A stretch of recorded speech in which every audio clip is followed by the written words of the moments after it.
guys, hope you're all well. Okay guys, today's video is for Frost Mages on the mission on Path of Exile 2 guys. Nice and chill, literally chill. Because these Ice Mages guys will freeze everything on the screen. It's very lazy guys. This one does seem to be better against bosses as well. The amount of ice shards you can produce on the Ice Mages is absolutely insane. And lots of AoE as well, man, so it's very, very fun. The range of these mages is shorter than Lightning though. But the DPS overall I'd say is better. But yeah, each to their own. So let's do a quick map, guys. Just show it in action. Here goes Savannah. Nice open map. Pets always work better at the moment in more open maps. But there's a patch tomorrow which makes this pets teleport towards us when they get out of range. So should be a better flow of combat soon. Alright, let's show us in action, guys. Tier 15 map, as always. Right then, guys. So let's quickly go over the skills. Okay, so we've got Eye of Winter. This gives us increased crit chance and applies cold debuffs. Pain Offering, big damage boost to all the pets. And then we've got Bone Offering, makes our pets invulnerable to one hit, really useful against bosses. When we put these both together on the tech tree, on the skill tree, basically it gives us a 40% damage buff. We'll go over that over a bit once we go over those passive stuff. And then Frostbite, guys, is your main cold debuff. And then you've got Command Ice Bomb, okay? Which is basically the big damage ice bomb from the actual mages itself. It does a lot of damage, okay? But it's very good. And also we are using a Shock Bot as well from Lightning. We're using a Lightning Boy as well. Storm Mage, just apply the shock debuffs, okay, so we get the extra damage. So, yeah, and we've also got dual clerics as well, healing the whole team. So, you can literally just walk around like this, and it's just going to kill absolutely everything. So, it's pretty good show in action. But obviously, if you've got stronger maps, you can start applying the debuffs and all that. Also, our shock never runs out on ignited enemies as well, due to the setup we have. But you see, everything gets CC'd really, really easily on this one. Well, it's super easy. If you get a stronger target, you start casting Eye of Winter for this crit buff, and you get all these little shards that pop out, and makes you do more crit against the enemies, so therefore they die even quicker, which is awesome. Let's see if we can find a nice little pack. There's the Expedition there. If you need a really massive damage boost, just pop Pain Offering, and all your pets will go berserk when they go red. And you just get this massive attack speed and damage bonus on them. And it just absolutely shreds. And this build as well, guys, it definitely works better as a boss there. This build definitely works better. Watch how fast the boss dies, look. It's amazing. This build works really, really well in Breach and things like that, man. Breach and Ritual and all that. Because basically, most of the monsters are just completely frozen. And you can sit there and just basically... literally chill. Pardon the pun, but yeah. But you see, it works extremely well. And as you're killing targets, guys, just pick up these little wispy bits here. These just recharges your energy shield, and actually can double your energy shield. And make you really, really tanky as well. That's super, super tanky. So I'm sitting on 13,000 energy shield right now. Which feels just absolutely wonderful, man. So yeah, Breach and Expedition, all that, you know. When you're getting zerged, you know, having pets that can just freeze everything is very, very, very cool, man. Very, very cool. So let's pop the big rotation there. There's another yellow pack there. Let's tell our pets to attack that guy. Like, he's just instantly dead. It's really, really fun, man. Well, I'm really, really enjoying the Frost Mage. I do prefer the range, though, of Lightning Mages, but you can't deny these guys' DPS, you know, they are... just absolutely slapping. Just absolutely slapping, man. And it's been, so far, guys, a lot of fun, man. Next build, guys, I'm going to do is Reavers, man. We'll just do some melee builds, some melee pet builds. Lovely. Right, let's go over here a little bit.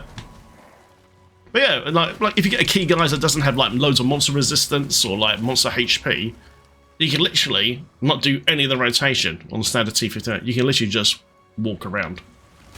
Like this. And, yeah, like, just completely chill. You just walk around, let's just pick up all the loot. Hey! And just do this, you know, it's a very, very nice, lazy build, man. Nice and chill, literally nice and chill. Alright, guys, so, let's go with the gear and stuff, yeah? We'll quickly just port back to a hideout. And we go over what's changed. Lovely. Alright, guys, first and foremost, let's talk about gear, okay? Nice and cheap. It uses one unique. Like, literally one unique. Which you don't actually have to use, just helps the spirit. Which is the Oak Sworn Shield. If you can't find this, just trade it. Just go to the PoE trade site, the official one. You can pick this up for just an exalted orb, like really, really cheap. Okay, and best thing about this shield is it's got massive spirit.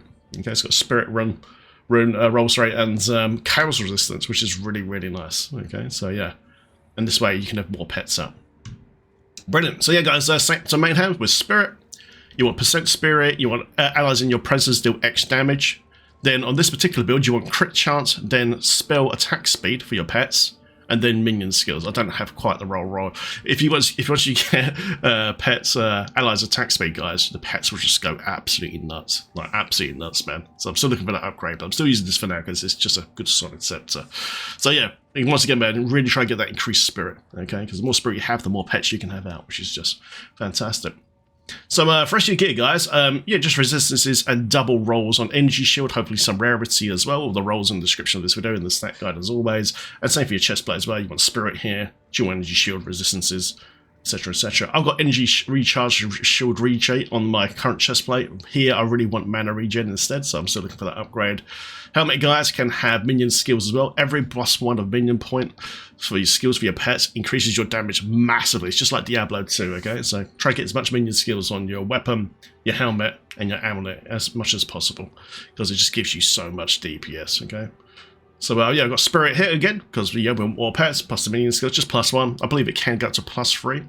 I'm currently using a 2-pronged attack here for the delirium thing. We can add an extra affix to your amulet for an extra 25% damage. Some people quite like to use the one that gives you extra block on your shield for the harder content a bit later on, which is absolutely fine. But at the moment, with my massive energy shield, I feel absolutely fine, so I just went for more DPS. So I've got another 25% there as well. Rings, guys, yeah, just use your stuff like Strength and Tail, maximum life, maximum mana. Maximum mana is very, very important as well. That way you can keep a nice flow of combat. Also, the more mana we have in this build, is actually a second energy shield as well. So the monster's got to chew for an energy shield, a mana energy shield, then a main energy shield, then a HP, and also block as well on top. So you're quite tanky as well, so it'd be a nice build for hardcore. Okay, there's my belt, a maximum life and a maximum mana, and hopefully another resistance soon. I've got strength for this at the moment, because the more strength you have in this build, the more HP you build up from that, and that turns into spirit as well. So yeah, always get movement speed on your boots. Hopefully dual resistance, dual energy shield again, maybe a cheeky rarity in there if you can get it in there. And guys, this is super important. Always have an antidote charm on your charm slot. The reason is because certain poison mobs, poison basically bypasses your energy shield. And if you're stacking an energy shield like we are in this build, basically they can one-shot you. So an antidote charm will make it so as soon as you're hit by that particular fix, it makes you immune. Okay, so it's really, really important. And right now I've got get 27% chance to gain a charge when I kill an enemy. So it's always refilling all the time, so that's very, very important. If I could have any other slots as well, I'd probably have Chaos and maybe immunity to fire as well, which would be nice.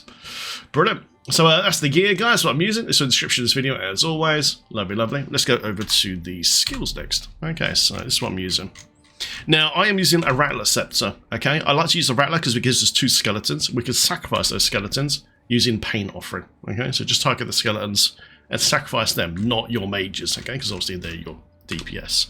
But for my skeleton warriors, guys, I am using Splinter with Demolisher, so basically an armor break, so do more damage to the targets. Martial Temper makes them apply that a lot quicker with 25% attack speed, and then Soul Thief as well, so which gives us a bit of mana back. Lovely. Then guys, to Summon Infernal Hound. This guy gives us 20% damage reduction.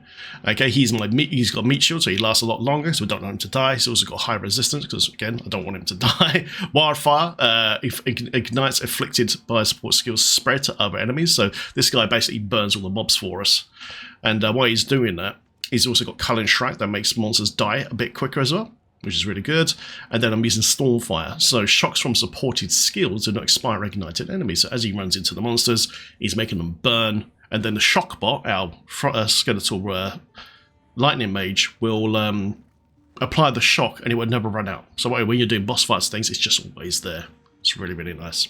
Then guys, the new pet here, man, is Skeletal Frost Mage. Love this guy, man. Also guys, really important to upgrade the skill gem using the currency, because as you can see, you get reduced reservation. What that basically means, it makes them cost less spirit, and therefore you can have more of these pets out, which is really, really nice. Okay, when I was running my lightning setup, I could have 13 of these guys out at one time, if I take off away my cleric and my other shock bot, I can actually have 15 of these out if I want to. So they're really, really nice. So yeah, they do great cold damage. And they got Ice Shard and Ice Bomb.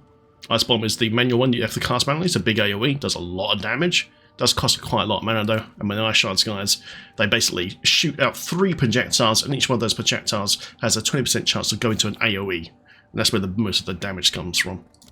It's good. So guys, use Arcane Tempo for cast speed on your pets, and then use Wild Shards. Supported skills have a 20% chance to fire 8 additional projectiles in the circles. That's where the big AoEs coming from. Then we use a Scatter Shot and makes them shoot 3 base projectiles, and each one of those could AoE. It's really, really good, 20% chance. And then guys, Cold Mastery buff up their DPS, and then Feeding Frenzy for the extra 30% damage buff. That's the sound I'm using currently for Frost Mage. Brilliant. So if you guys haven't got all the skills unlocked here with the support gems and all that, minimum run Scatter Shot. Okay, run Scatter Shot, obviously with Wild Shards and the casting tempo, and as you extend it out, get Cold Mastery and Feeding Frenzy on top. But have these 3 baseline, which is very easy to do. You can also use a Vow Warp to corrupt your skill gem to possibly give you an extra skill slot. But remember, once you do that, you can't add another one on top, and could break the gem as well. Lovely. Pain off rate, guys. Love this skill, but it does basically gives you the enormous damage buff. I'm currently on 50% now, and also 30% increased attack and cast speed. So when you need that extra DPS, just pop this. All the pets go into rage mode, and they just wipe out the whole screen. It's awesome. Use Habilitation, guys, for damage buff, magnified effect, so it's a much bigger AoE, which is really, really good. Also, if you upgrade this as well, you get an aura radius as well if you upgrade the core gem as well. And then, guys, we use the Font of Rage. Rage points basically make your pets do more DPS. Awesome. Eye of Winter, guys. Now with this one here, guys, you want to use a low level one because it's not there to do damage, it's just there to apply debuffs. Okay, so just use a very low level one, like a level 13, and it costs like 54 mana, which is nothing. And what Eye of Winter does, basically, it inflicts critical weakness and fires out tons of projectiles, as you saw earlier. Critical weakness basically increases the crit chance against a target up to 20%. An extra 20 crit for your pets, so that's massive. I'm thinking about adding this to my other builds as well because it's that good. So yeah, an extra 20 crit chance. It's just absolutely fantastic. So I'm using Cold Exposure, so it's like another debuff basically. So I'm using Cold Exposure as well for 8 seconds, and that makes the debuffs basically hit a lot harder for cold. Then we've got Strip Away, and then I'm actually using Unleash. Okay, so Sport Spells cast yourself, making the effect reoccur when cast. You can see I've got a little 2 here, so basically we're getting 2 casts, and it just applies all those debuffs much quicker. So we're just getting double casts pretty much every cast, man. It's very, very nice. Look, boom, boom, boom, boom. You can see here it's building up. Look, 1, 2, boom. And that way, it costs more mana to do it this way. It costs 97, but it just allows you to apply all that crit debuff, the exposure much quicker. And it looks cool as well. Hypothermia, guys, is basically a cold debuff, and we're using the standard Hex Bloom, which makes it spread when a cursed enemy dies, which is awesome. And then reduce delay, so the curse just goes off quicker. And I'm going to heighten curse as well, so the effect is much stronger. Scout Cleric, guys, as always, I recommend to run at least 2 of these guys. These guys revive your dead pets and also heal your team as well.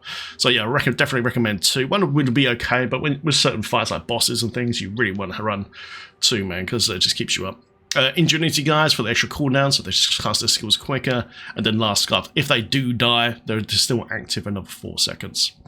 Grim Feast, guys, takes 30 spirit to activate. Use a spirit gem to activate this. And if you upgrade it, this also gives you energy shield quicker recovery, which is great. And basically when a monster dies or a minion dies in your presence within your AoE, you get that little wispy thing on the map. Okay, pick that up and it just recharges your energy shield, and it can actually ×2 your energy shield. I'm using Clarity as well for extra mana regen as well on top, because we are using this to cast a few spells, which can be quite expensive. And also, this is another shield HP for reserve for protection from enemies. Skeletal Skull Mage, guys, this guy is just here for being a shock bot. So basically, he's just applying shock, so we get that big damage bonus on the enemies. Okay, so we're using Conduction. Supported skills have a 100% chance more to shock, so he's shocking much quicker. He's using Overcharge, 75 increased magnitude of shocks inflicted with supported skills, but the less duration. But we have permanent shock anyway, because we're running Stormfire here upon the Infernal Hound, which is really good. And then, guys, we're using Concourse and Current. Shocking hits from supported skills have a 50% chance to also shock enemies in a radius around it. So if there's a lot of monsters on the screen, it will just blast out and have a chance, basically 50-50 to just basically turn into an AoE. Brilliant. Then, guys, Bone Offering as well. Basically, this absorbs all the damage of the next hit on your minions, which is really, really nice. Say you're fighting a big boss and he's about to do a massive attack. You can drop this and you will protect your minions from that particular hit. But it's also used with the double offering to give us an extra 40% damage as well. I'm using Font of Blood for healing, Font of Mana for mana, and then Persistence, so it just lasts longer. Okay. Right, so let's quickly talk about the skill tree. Okay, so I'm an Infernalist. When you first get your first points, guys, go to here for the Law Hellhound, so you get that damage reduction going. Then come down here to Beardet's Will. Reserves 25% of your life, but 1% maximum spirit per 25 life. So basically you just get a ton of more spirit, basically.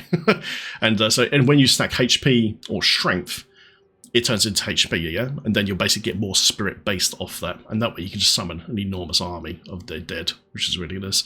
I still haven't done my last sentence yet because I'm just lazy. But when I finish, guys, I would do Beardet's Will. Reserves life, and then you get +1 to maximum energy shield per life as well on top. So once you activate this, your shield just goes through the roof. Brilliant. So it's pretty much the same tree, guys, on the last builds. Okay, but the most important parts on this tree is here. Illuminated Crown. You get 70% increased energy shield from your equipped helmet. This is really, really important because energy shield is life on this game. Okay, and then over here as well, right here, man. Same thing for the body armor. 60% increased energy shield from body armor as well. So make sure you get these toast two early because they help you out massively. There's block here as well, which is really sweet. So yeah, just come up here. You got all your energy shield stuff as well and all that. This is all your pet damage bonuses here and here. Energy shield, come up here. More energy shield here, obviously. And then your jewelry slots. I'm still going to be tweaking this as well, so go back to the build here and there. This is what I was talking about, the Dovra offering bonus. So right here, offerings, guys, is like the pain offering and the bone offering. So we get increased area of effect, which is amazing. So the aura is much, much bigger, hits all the pets. But while both are active, we get 40% increased damage buff for all of our minions, which is nuts. I've pretty much hit every node on the map here for pet DPS. There is a few that I might better hit here as well. And also there's some aura stuff here we can use as well. So I'm thinking about currently with my last few points, because I'm 93 now, coming down here and grabbing all this, okay, which is nice. Also, guys, right here we're using Mind Over Matter. Okay, all damage taken from mana before life and 50% less in mana recovery. You don't have to use this, but it just, you know, if you're tired of dying, you can just activate this and it just keeps you alive. It's really, really useful. Lovely. So yeah, well, all the pets' resistances is maxed out as well. My jewels, by the way, guys, are trash, by the way.